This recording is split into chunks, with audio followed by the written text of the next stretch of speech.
All right, welcome everybody. Welcome to Sunday morning at Gen Con. Woo! Made it.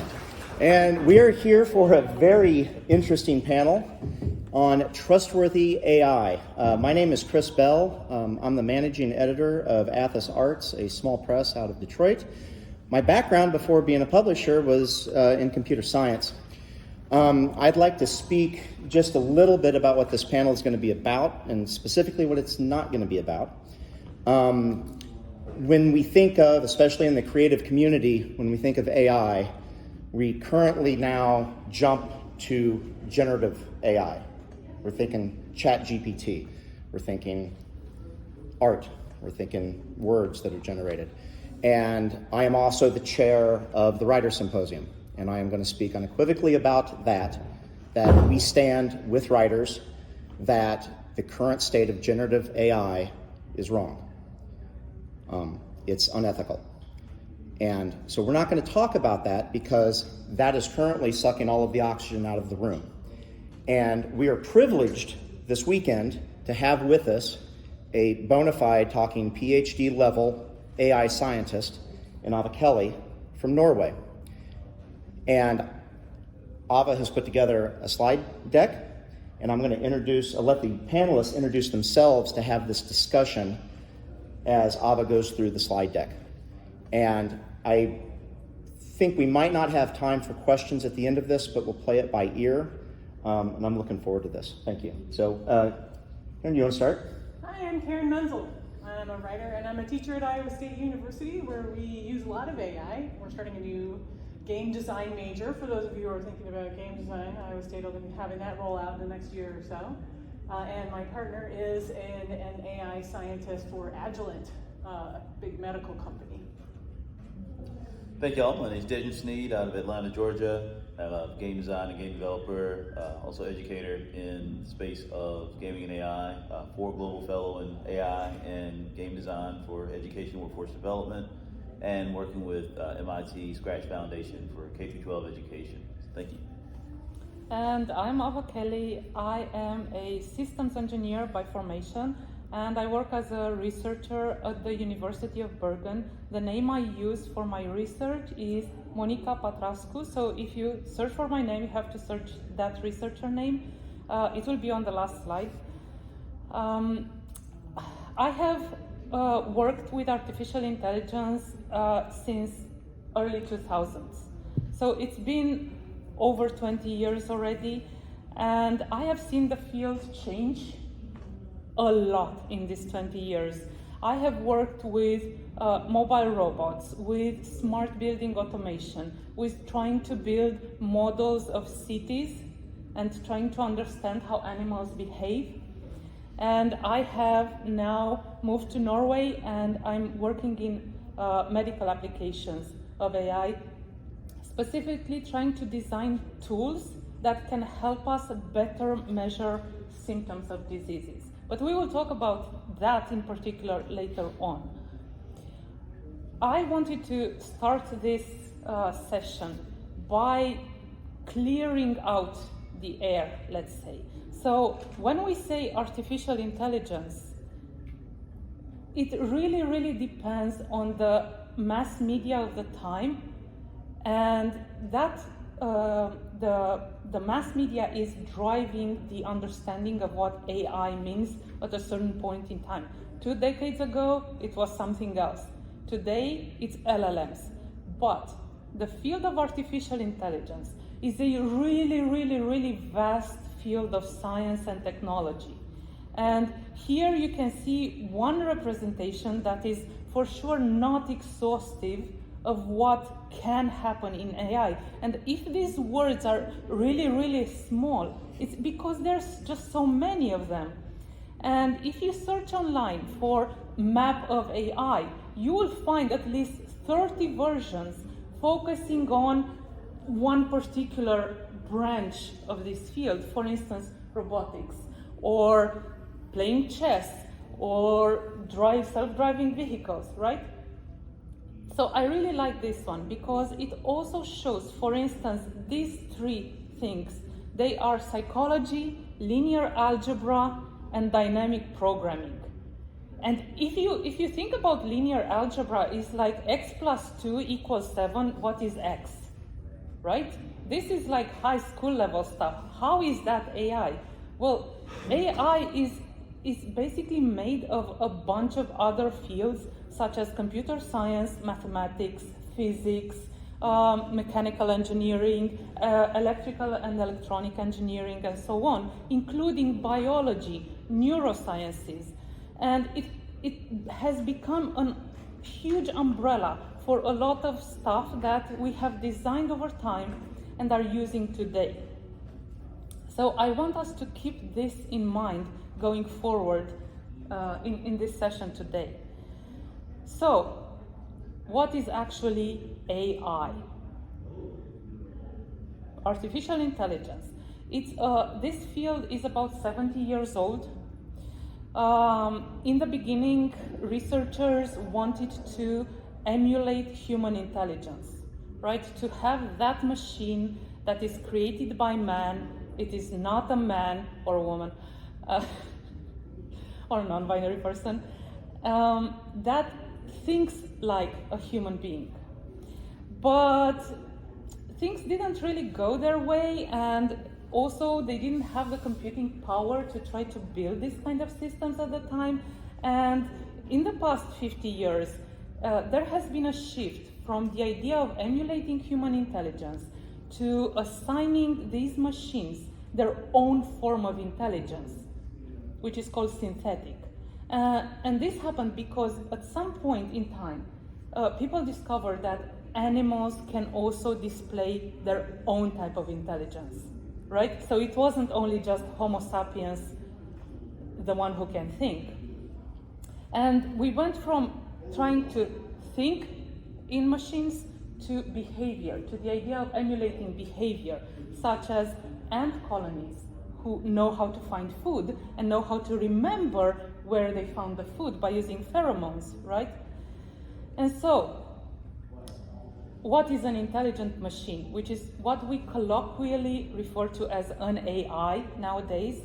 Well, in science fiction, it's self-aware, sentient machines. Let's talk a little bit about that. Do you have any favorite sentient machines from science fiction? There's a warm place in my heart for Batteries Not Included because I'm old. And Johnny Five is alive forever. Mine's always going to be K9 from Doctor Who. Like, I still want K9, so that's it. So yes, an amazing companion, right? I think that's the idea of artificial intelligence or a sentient technology. I really like Data from Star Trek. Right, that is a very nice example of a sentient machine that we, or the show, or the humans around this character tried to assign human capabilities to, and this character felt othered because they were a machine, but tried to reach that level. So the reality, though, is that an AI nowadays is an algorithm or a model able to solve the problem it was designed for in an optimal way. Right? That's just it. It's something that is working well. So, how do we design these machines? There are two ways to approach it. First is data-driven. And this is an algorithm or model that would learn from data, such as face recognition or object recognition. But also, for instance, estimating the sizes of brain tumors. Like a human being, when estimates the size of a brain tumor, the specialist is doing their job really well, but they are estimating it as if it were a sphere, when in reality, brain tumors have very irregular shapes, and it is really, really difficult to calculate those based on pure mathematics. So then there are algorithms that can help better and more precisely know how big a tumor is, and that informs how much chemotherapy do you do, and so on, right? So things are going that way. but there is always the knowledge-driven way. If you've bought a washing machine after 2011, there is a tiny algorithm in there. It's not sentient, but what it does is make the energy consumption of the washing machine efficient across the entire planet. So it doesn't matter if you're in the United States or in Europe, how hard the water is or how cold the water is, it uses as little energy as possible to wash your clothes. So that was revolutionary, but it's like nobody talks about it because it's so tiny. But even so, AI algorithms and models can be selfish. And I have a million examples for you. I'm not just going to go into this. We are aware of this reality. So what do we do about it? Well, I'm a researcher in Norway, and for us, it has been really, really important to be very ethical when we work with artificial intelligence, especially in medicine. So in Europe, has been this idea introduced of trustworthy AI. Does it work? Yes. Which are sort of ethical guidelines. And the new legislation that was recently passed in the European Union is based on this. And you can read all about it on the European website. It's just free to read for everyone. But I would like to point out some key requirements, which are human oversight, safety and robustness, to have governance and privacy and control over your own data, to have transparency, to be diverse, non-discriminating, and fair, to have sustainability in the environmental or societal sense, and to be accountable. So maybe not all AI models these days can fill up this, but I think this would be a really important thing to look forward to. And I just wanted to introduce you to these concepts. And now, I have prepared 4 examples of AI from the daily life that we are using every day, and I would like us to talk about them and geek out a little bit, right? So are you ready? Yeah. So this is Gen Con. It's my first time at Gen Con, but this is for gamers. So my first example is from video games. And this is a very nice game. This is Batman Arkham Asylum. And there you have all of these non-playing characters, right? So you're Batman and you're doing some fancy moves and are kicking left and are kicking right. And then seamlessly around you, all of these goons, all of these enemies, they're coming out and they're reacting fluidly to your motions. And you're not kicking someone in the chest and then they clutch their groin. No, that doesn't happen. They clutch their chest. I'm sorry, I had to make a joke. So what are these NPCs? Well, in artificial intelligence, do you know what they are called? Agents. Like Agent Smith in the Matrix. Mm-hmm. They're called software agents. So let us talk a little bit about video games. And okay, I love to play Valheim. Any other Valheim players? No. What? Guys, come on! But it generates this world from the world seed, and you can run around all over the world. Each time you play it in a different world, it's a completely new game. Like, it just is new all the time. And there is a very light storyline, but mostly it's you and your friends running around, and all of the creatures in the world, do what they're programmed to do and change. So there's that one. There's also Deep Rock Galactic that I love to play. Anybody play Deep Rock Galactic? Yeah, it's my dwarf over there. It also is procedurally generated. All the maps have rules they have to follow, but every dive that you do with your space dwarfs, Deep Rock Galactic, highly recommend it. You're a space dwarf. You can buy beards and mustaches as your reward for missions. For Carl. So it's all AI bug hunt, basically. You're fighting hordes of zerglings and on up from there. So you kind of get to play like first-person StarCraft, 4-dwarf team doing this thing collaboratively with your friends, and it's different every time you play it. Man, I just love those games because I can't necessarily predict. I cannot predict what the map's going to be like. Do you want to know what this is called in the field of artificial intelligence? Artificial life, because it grows from seed. Nice. I love that. Go ahead. Thank you. I think all that I'm thinking of, like for example, like the like general generative mapping, like the idea of something like say a Slay the Spire, and of that I missed getting the tabletop version of that this weekend. But the idea of again where we have gameplay that from the points of like maps and also the character acting changes. But I think also a great new component for AI and NPCs is language. The idea is that before we would have to have localization agents that would have to go in and actually like translate like from English to Czech or English to any other languages. But now what we're finding is thanks to AI that we can have on real-time translations for characters that can happen, and that cuts down exponentially on the language packs, but at the same time opens up new markets and new opportunities for people to be included. And so I think it's a great way that we have NPCs now that can also have robust language trees. So the idea is that going to a character 10, 15 different times, now we can have it where it actually has more of a relationship that rewards continuous gameplay. And again, this is part of the new game design that we're looking at, but being able to return time to developers that can actually work on the story, the narrative, and the actual inputs, outputs of the game. That's fascinating. When you say language trees, I was already running in my head like plot line trees, and about how games used to be so linear and now they can spread out. But some games you can get caught in a plot trap where you basically you're at a dead end point. Is that considered AI as well?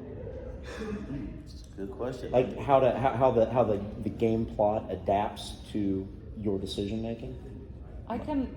Please.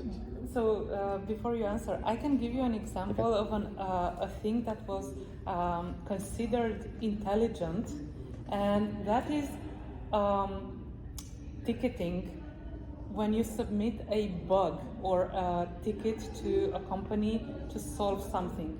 So for instance, IBM had this, and I think they were one of the first ones who had this very convoluted, complicated, automated ticketing system. Like for instance, your computer doesn't start, right? You go on the IBM website or you call them and they say, okay, if you do this, you have to press 1, 2, 3. And they kind of guide you through this tree of opportunities to get you to the best person to solve your problem. So they had these entire dictionaries of related words that could get you to one of those branches. So is this something that we can see in video games now? Oh, absolutely. You can see that in gaming now. I think the idea my thought was contingent of what type of, if it's say like a Telltale game that might be more narrative driven versus if it's a first person shooter or RPG that has like maybe a larger theme or program that the way that the gameplay works would hark to that. I think there's a way that both of those exist. Yeah. I think it is just kind of based on the genre and the actual input output of the game that those two work. So that would be like my general answer, but I think it really does depend on the game. Yeah. You can have it where it could be like a resolution to those types of like story loops, but at the same time could be where it could expand and be the thing that you're supposed to not have the same story twice. Well, for the record, I'm a fan of WALL-E. To that earlier question. Yeah, nice.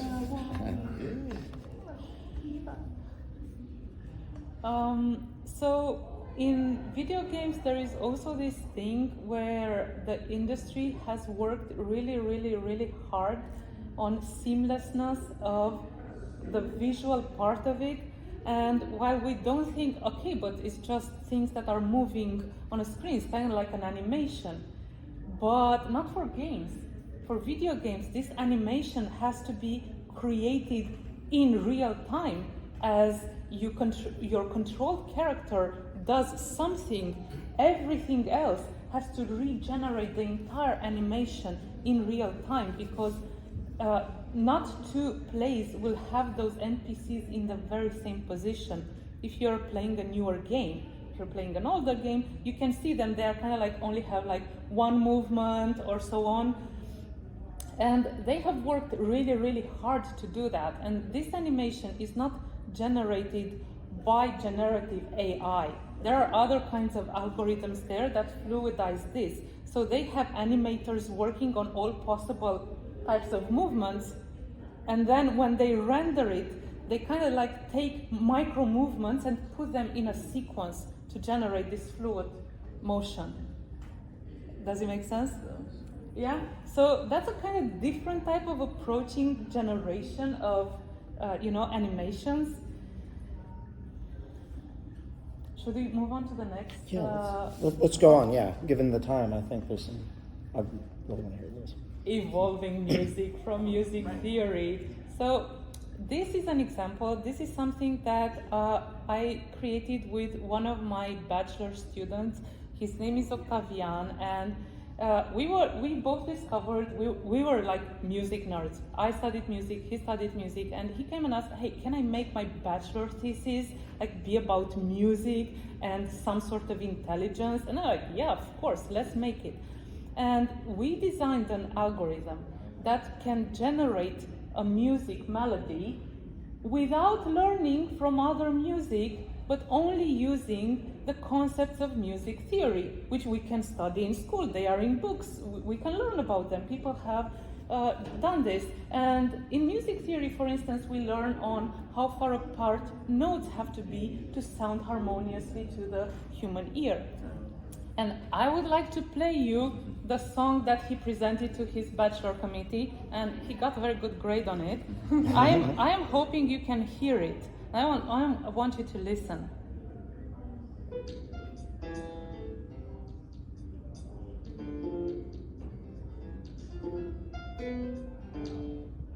That's it. Should I play it again? Sure. Huh? One more. Sounds like Yeah. jazz.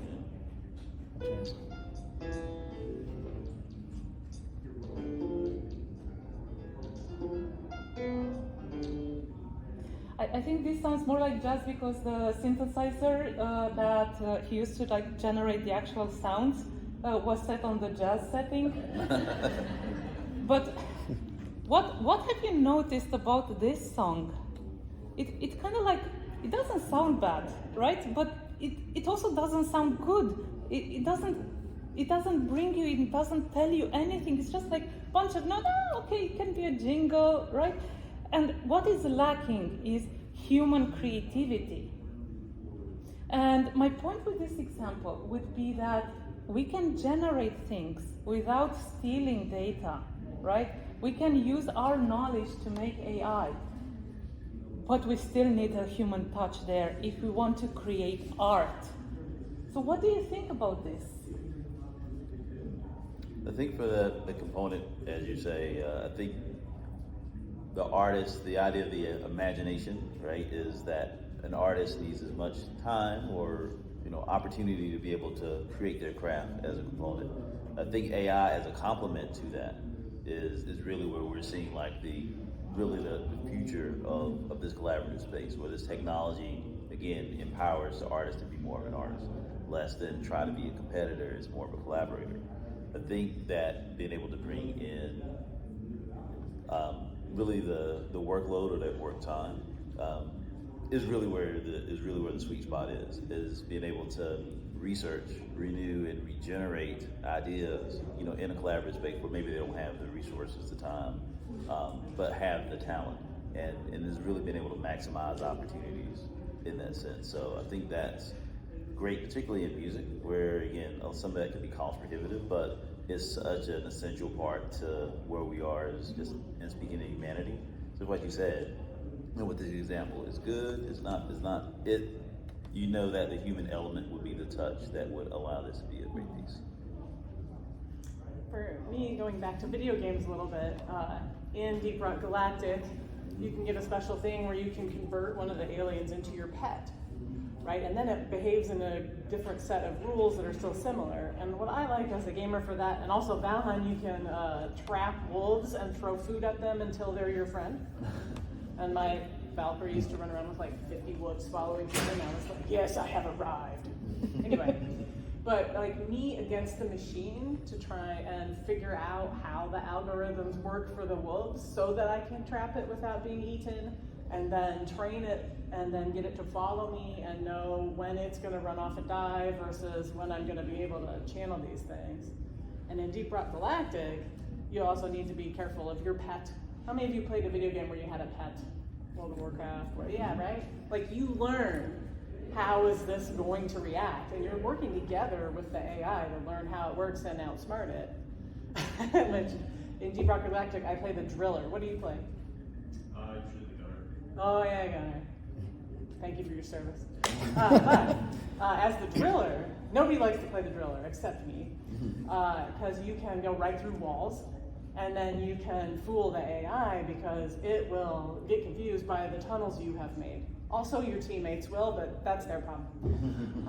And so I love that in video games you can learn from the AI and collaborate with it, reaching your own specific goal. Also in Valheim you can build buildings, and the pieces are very limited. Kind of like how many Minecraft players are here? Right? Like, you've got to figure out what's it going to let you do. How can you build that cathedral that you want to build? By following the rules of what the AI is going to do. So I love that space of like being a tricky, sneaky human and also following the rules of whatever it's going to do. Ava, was there any discussion in this paper on, once that music is generated, learning from the same piece of music that was already generated so that the AI can evolve on its own? I'm almost thinking, Star Warsy, a droid, how they develop their own language, how they could, and also from just a spec-fic perspective, how music, if music evolved just within a machine, what would the masterpiece sound like if this was playing chopsticks? Oh, that is really difficult to answer.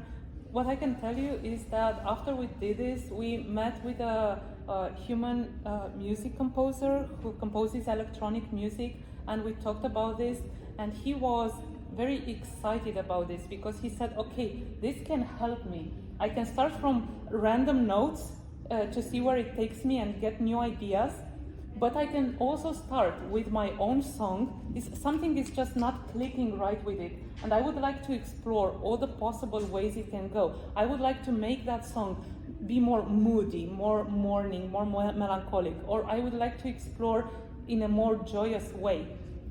So this song that you heard, it started from a randomly generated set of notes. So it started from noise, basically, and this is what you got, right?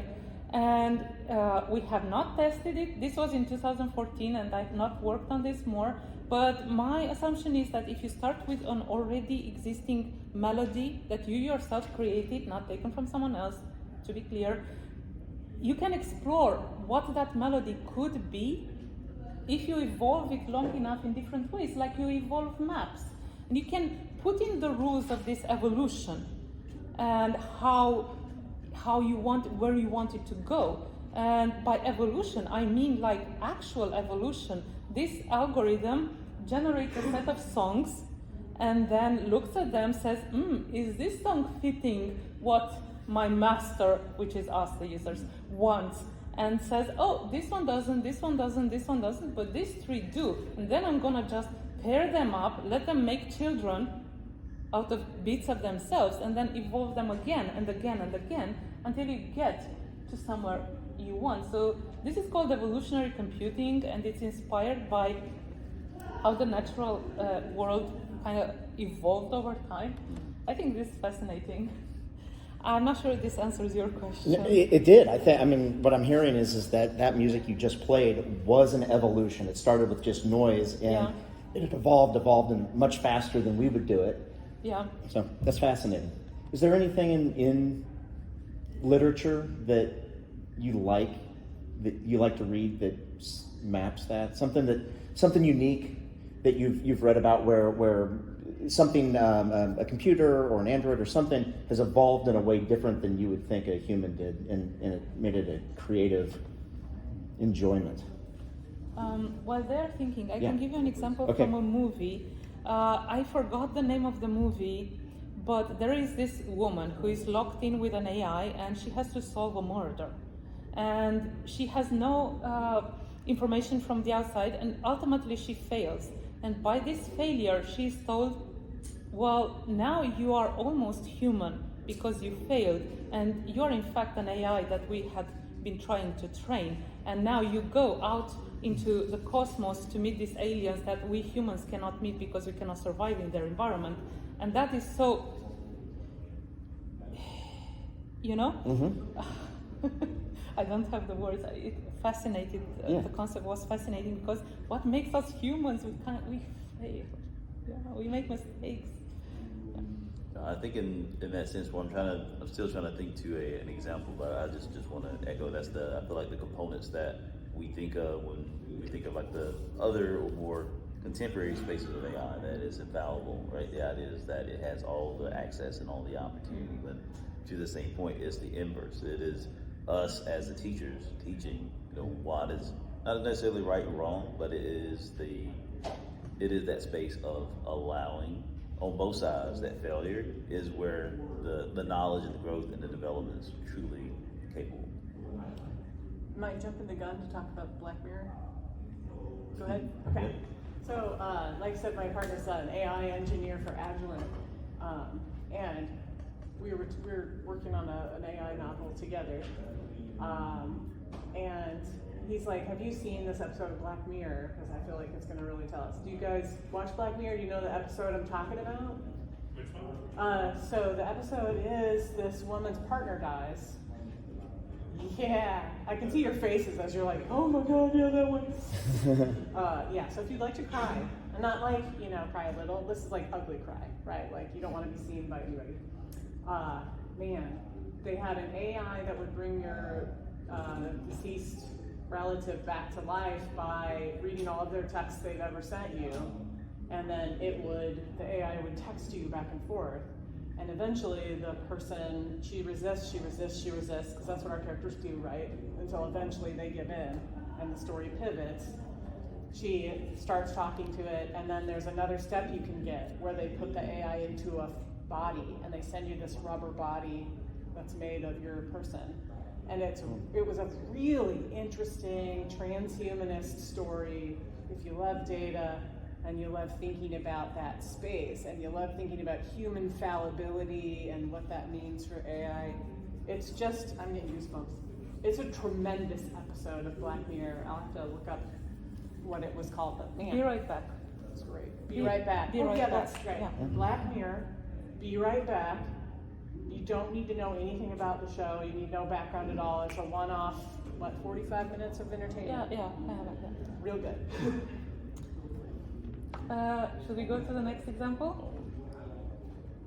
Self-driving vehicles. This has been a hot topic lately. So, I think, Karen, you asked me, can we have self-driving vehicles? And I said, yeah, of course. And you know what an actual self-driving vehicle that we use today is? And Kara said no, and I said, okay, I'm gonna tell you. And I have a picture coming in here, so I will tell you as well. So the idea of self-driving vehicles is not new. This has existed in science fiction for a very, very long time. Like, we're just going to step out of our house, sit on a chair, be transported to work, and everything is fine. Well, nowadays, there is like this huge field of science who is into self-driving vehicles, and we have seen examples fail and examples, well, we have seen examples fail, right? But there is a type of self-driving vehicle that we now use today, and they're working quite well. They are these guys, not the orange one, the other one. I mean, they're both self-driving vehicles of chaos and brooms. Until it gets stuck under the couch. Yeah, have you seen the meme where somebody's dog went to the bathroom and the Roomba grabbed it and the guy drew this cartoon of what happened? Which, so they can fail too. And you know how these vehicles were first designed? They were a psychological experiment made by a psychologist called Valentino Breitenberg, and You can find this online, it's like everywhere. He created this psychology experiment in which he said, okay, but if we have a simple vehicle and we have two wheels and we have two motors and we stimulate one motor with a negative stimulus and one with a positive stimulus, the vehicle will turn this way or will turn this way or will do whatever else. And their one weakness is that they get stuck in corners. And nobody has solved that yet. But this is my example of a self-driving vehicle that we are using today. And I mean, it works as best it can for the problem it was designed, right? They still need a little help, but why not? So my last example for today is a kind of serious one. This is the work that I am doing right now. And right now, one of my research lines is to study death and dying. So we have a project about digital phenotyping. Like, if you have not of digital phenotyping, this is a way to use sensors such as smartwatches, look, you have one there, or smart rings, or other environmental sensors to measure physiological elements or variables from our bodies that can then tell us something about our health or our general status.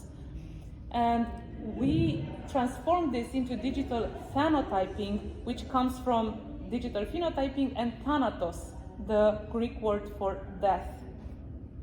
And this is a project that is financed by the European Research Council. It is going on at the University of Bergen. There at the bottom, you can see Professor Husebo's name. She is the PI, the principal investigator, and you can see my researcher name there, right? And here, what we are trying to do, we are trying to understand what happens to people with dementia at the end of life, because at some point they can no longer express their own suffering. They can no longer say, I am in pain, or this treatment works, or I am agitated. But we want to design tools to give this person a voice so that their caregivers, their human, warm caregivers, can provide better care for them. And if you think back, in one of the most pivotal science fiction series of time, which is, of course, you know it, right? Star Trek. This is the sick bay. This is the medical room. They have these beds and they have these monitors, and you see no wires anywhere, right? So we are working with this type of wireless sensors. I want to make this. I want this to be a reality where you can unobtrusively measure what is going on in our bodies. And I can say it's going to be a very long road before we get to anything like this. We are just at the beginning, we are taking the first step. So tell me, what do you think about this? Is this a good use of AI? Yeah, I think so. I have 6 involuntary tattoos from surviving breast cancer, and the radiation oncologist used AI to help shoot the radiation into my body in a way that didn't shoot my bones. And so the 6 tattoos helped the lasers line up, but it was computers that helped figure out exactly the angle of the radiation and how it needed to go. And this December, I'll be a 10 years out survivor. No problem. So thank you, computer gods. I welcome our overlords. I think as a compliment, and again, congratulations and we continue going from there, is that I think that there is a recent study and program with AI that is able to now, from a 5-year standpoint, be able to accurately, to a point, detect breast cancer, based off of, I'm sure from a larger program. I don't know if anyone else has seen this. Like, this just came out like within this past week.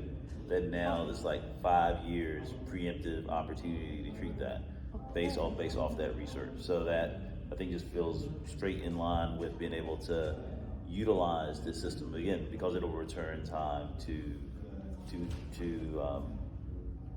basically to offset these opportunities, and so I think that's absolutely a brilliant and sustainable way that we can be using this technology. Yes, thank you.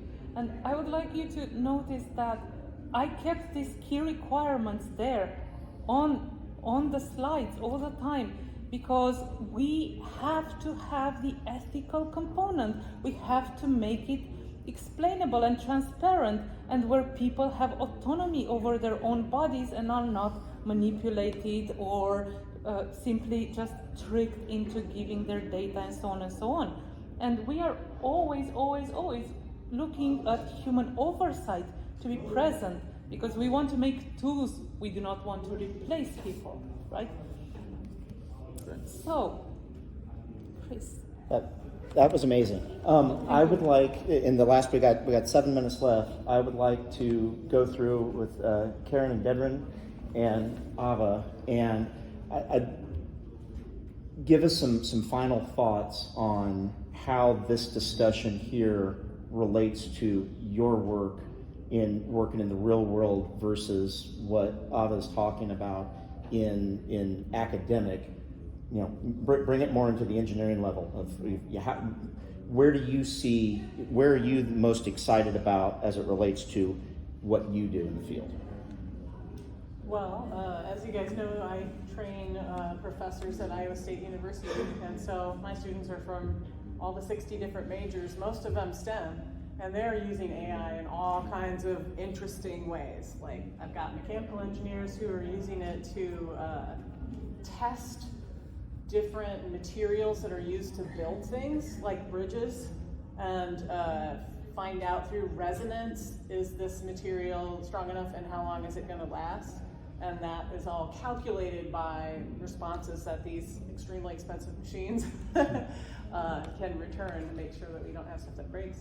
I've also got students who are working with replacing human limbs that are missing with smarter prosthetics that are more comfortable and chafe less is one thing that they're doing. Another student that is working with a machine that you like sit in, and if you concentrate real hard, it can like read changes that are happening in your brain and then respond from a distance. There's like, they are doing all kinds of stuff. I read their research statements for the faculty job search, so man, they're so smart. Thank you. I think from a research standpoint, being able to look at the future of education, that's really like my sweet spot. The idea is that I want kids to play video games for class and homework, right? And so the idea is, how can we use AI, particularly to democratize mathematics? So I'm thinking right now, as part of my thesis, is that math's the universal language that's going to help us solve this. Not that everyone has to be an AI scientist, but the idea is that a full access to mathematics, opens up, whether that's the humanities, whether it's in technology, civics, etc., simply makes us a better society. And that there's many reasons, some cultural, some technological, and what have you, that everyone does not have access to math. So for us, the idea is being able to use artificial intelligence and really mobile devices as a space to really make education completely democratized. And this is really across spaces where typically that has not been the case, where that may be in Latin America, across the African diaspora, and frankly here in the United States. So that's one component that we're looking at using AI as being able to be a complement to human teaching, right? And basically what it is that that generates the general lesson plan, and what students don't get right is where the human teacher comes in and has a more one-on-one relationship to build math confidence, because we feel that, again, all the technology can provide that, but if you don't have a human relationship, that's where the young and young at heart, find it hard to learn. On the fun side is using AI to create the better gaming pipeline for people that want to have inclusive gameplay. So that is for Xbox Ideas, one game that we're working on for our own African fantasy series, Sorghum and Spear here. Being able to create low and no code tools based on AI to put these in the hand of storytellers, where they can develop games at a lot faster and implemented pace, to then be able to pitch to larger producers and developers, not only for video games in that sense, but also for tabletop games as well. And so the third part, I think, is just simply the part of AI equity. The idea of like we're working with educators, particularly now, and how do you use AI in the classroom? That is not a cheat. It's a complement to your human experience. And so right now, working with like the it's the New York, New York community college system, and how they're implementing AI as a complement to their humanities system. So again, where we see there's a great relationship being able to be forged, but we have to know the rules of the road from an equity standpoint, from technology, but also from policy. Alpha, if folks here would like to learn more about the work that you're doing or the work that the community is doing, what's the best way to find that? For us, for my research group, there is a website. It's there in the corner over the logo of the University of Bergen. UIB, like UIB.no is the university website, and Cephas, SEFAS, is our research group. So if you search for that on the university website and then switch to English from Norwegian, you will find us. You can learn more about it. And then you can see our names and you can read our papers on Google Scholar, etc., etc. And if you cannot download any papers because they're behind a paywall, feel free to email me and I can send it to you. Wonderful. And I would like to just close up by saying that it's okay to love AI, to like AI, to be into it. It's also very, very okay to be really critical about it, because I am, and I like AI, and I'm into it. And we can have both and make it better. Thank you so much. Everyone, let's give a round of applause to these. Thank